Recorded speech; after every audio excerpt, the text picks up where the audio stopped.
I think a majority of Americans are happy that Trump has sent the National Guard into Washington, D.C. to help combat the crime that's going on in there. There's a lot of other federal agents in there, too. U.S. Marshal Service, DEA, even some of the parks guys are in there. Somebody had to do something drastically different because what was going on was out of control. But it needs to stop there. We can't use the National Guard in any other states beyond this. There's a lot of reasons behind that. Send the federal agents in, but keep the National Guard out of it. Let's talk about this. Welcome back, my friends. I'm your host, Fred Lynn, and this is another episode of What They Don't Say. And yeah, we are happy about this, but there's a lot that needs to be said about the situation that isn't being said. So perfect cannon fodder for what they don't say. You know, one thing that we always talk about when we're disappointed in the direction of America is that people complain. They say, "Oh, we look just like a third world nation. We don't want to look like a third world nation." Well, I tell you, when you've got armed soldiers on your streets, trust me, you're looking like a third world nation. We don't need that. Obviously, there's a place for it in Washington, D.C. because it's got an international footprint. It's our nation's capital. I don't have a problem with that because there's a difference out there. The Posse Comitatus law, which makes it illegal, excuse me, the Posse Comitatus Act, it makes it illegal for U.S. military to be used for routine law enforcement in the country.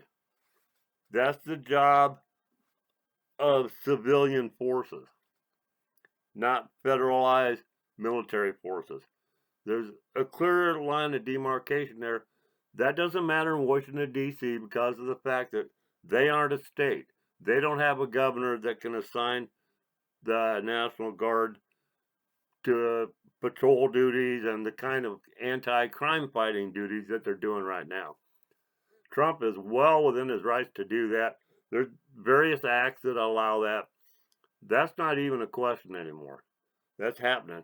But it's a whole different story when you're talking about doing it inside of a state where there's a governor, because the governor is of each state is the one that's charged with the responsibility of calling up the guard, ordering them where to go, sending them to other states. They mobilize the guard. That's the job of the governors, not the president. Now, this isn't something that we want the next Democrat governor to be able to do, right? Can you imagine if Joe Biden had had the power to just send in the guard for any kind of law enforcement he wanted, especially like when those parents were going and arguing with the school board about the trans laws, and they were standing for their religion, and Biden was talking about the Catholic Church and all the darn Christians, and they were arresting people in a couple small towns. They did that. Of course, the people got out of it, but they did do that. Now, what happens if you get a nutcase president that wants to start arresting people for no apparent reason? What's to stop him? You can't set the precedent, the legal precedent that that's okay to do. It's not okay to do. If you want to send help in, which we need to do, we got to admit everything that everyone's tried with these Democrat cities, it hasn't worked. All they've done is get worse. Now we find out the Democrats don't really want the crime to come down. I've said it for a long time. The whole goal of the Democrat Party right now, really truthfully, seems to be they want the nation to be ungovernable. Because you've got to make it ungovernable. It's like remodeling a house. You've got to tear it down. You got to do your demolition before you start the rebuild. They want to rebuild us as a socialist state. We know this. And the best way to do that is to convince people our constitutional republic isn't working. It's got to become ungovernable. And that's part of the reason that they're allowing all this crime, besides the fact that they're all just incompetent. So we all know something needs to be done. So Trump's talking about going into Chicago next. There's talk about St. Louis. There's a lot of different places. We all know the names. We all know who needs it. Oakland, Portland, Oregon, they're really bad. But when we start on those, go ahead and send in the DEA guys. Reassign these people for extra duty. Send in the marshals. The United States Marshal Service is probably, in my opinion, the most highly respected and most competent bunch in our federal law enforcement sector. Those guys are good. They don't get caught up in the dirty shit that you see coming out of the FBI. U.S. Marshal Service, as far as I know, has probably always been the cleanest agency. And those guys are good. They get their man. They're like the Canadian Mounties. They get their man. Send them in. But they can't say that they don't have enough people because, like when they got these various serial killers, and all of a sudden they're forced to admit, yeah, we've got a serial killer. They'll say, well, the FBI sent us 200 agents, and we're all going to work on this. It's like, you mean the FBI had 200 agents that were sitting around drumming their thumbs on the desk looking for something to do? They were available. You know, I don't know what kind of make work projects they were already in, but they had 200 agents available. I don't believe that all of these guys are constantly tied up in some kind of work that they just can't be torn away from. What about the ATF? What the hell do those guys do all day? We shouldn't even have them, but since we do, let's get some good out of them. But I don't want the National Guard being used in any cities outside of Washington, D.C., unless the governor of that state calls them up.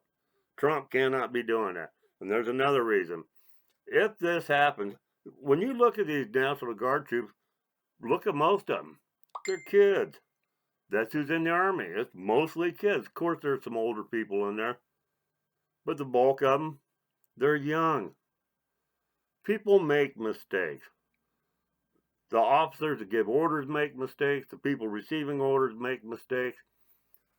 A mistake can happen. We do not want a mistake to happen and someone getting shot, especially if they're killed, by a uniformed American soldier on an American street. Anybody that remembers Kent State, Ohio, from back in 1970, when they were having the riots, they were protesting the Vietnam War, basically. They were talking about going into Cambodia. They were protesting the draft. People were pissed off. College students were pissed off. At Kent State, I believe it was 29 guardsmen fired 67 shots over a 13-second period. There were 9 students wounded.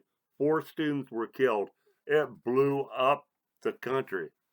It was some gunfire over there. It was a nuke in our society. And it really changed a lot of things. There were songs that came out of that. Yes, we remember Ohio. But we don't need another black eye like that on our National Guard. We definitely don't want it to be associated with Trump if and when it does happen. Trump, you're going to own it if you do it. Don't do it. Truthfully, I think the courts are getting away, and this would be a rare case when the courts are right because of the Posse Comitatus Act. Our military's job is not routine law enforcement. This is past a routine situation. We know that. This has gotten way out of control. It's time to do something new. Desperate times call for desperate measures. I could not agree more. But now with our military. Another thing you got to remember, besides the fact that we don't want the next president to have the power to do that, or every president from now on, another thing you got to remember is what if something does happen, which it inevitably probably would. But what if something bad does happen and one of those guardsmen shoots and kills a civilian, even if that civilian is a 14-year-old gangbanger with a fully automatic a drum magazine, 50 rounds. It doesn't matter. It's going to be peddled as our soldiers slaughtering a kid. We don't want that, and we don't need that going against our military. We're trying to recruit young people for our military, not convince young people that there's something bad and evil about our military. Look what they did. That's going to be an anti-recruiting tool if and when it happens. But when you've got thousands of idiot crooks that are armed, at some point, one of those fools is going to start shooting at some guardsmen or shooting into a crowd with guardsmen nearby. The guardsmen are going to return fire. They can hit the wrong person too. This happens. It's called the fog of war. It happens. We just don't want to introduce the situations that create the possibility of something like that happening. I'm glad Trump is looking into new ideas. I'm glad he's willing to break the mold and not just lay back and let these Democrats do whatever they want in these towns. But for God's sake, keep our military out of it. Go ahead, use them in Washington, D.C. It's been working there. That Washington, D.C., it's not part of a state. It's a whole different situation. When we start talking about getting in to Chicago behind that idiot Brandon Johnson, the Democrats don't even like him. People are scared. They want help. Send the ATF, send the FBI, make them all teams. Our Army is not for civilian law enforcement. Trump, you don't need that stain on your record.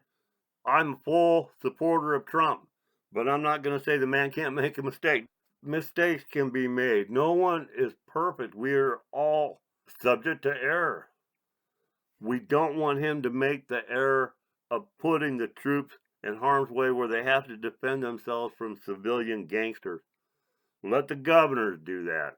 If the governors deem it necessary, we know they're not going to do that in these idiot Democrat states like Illinois and California, the first two that come to mind with everyone. There's stuff that has to be done there. Send in federal agents. We've got to get this right. Let's protect our military from the disaster that could happen. We don't want a young soldier to have to live with that all of his life. We don't want the recruiters having to explain that to high school students about how it happened. We don't need a Trump version of Kent State. Let the governors handle the National Guard. Otherwise, we've got extra federal agents. We all know they do. Prioritize it. Take them off of some of the lightweight stuff they're already doing.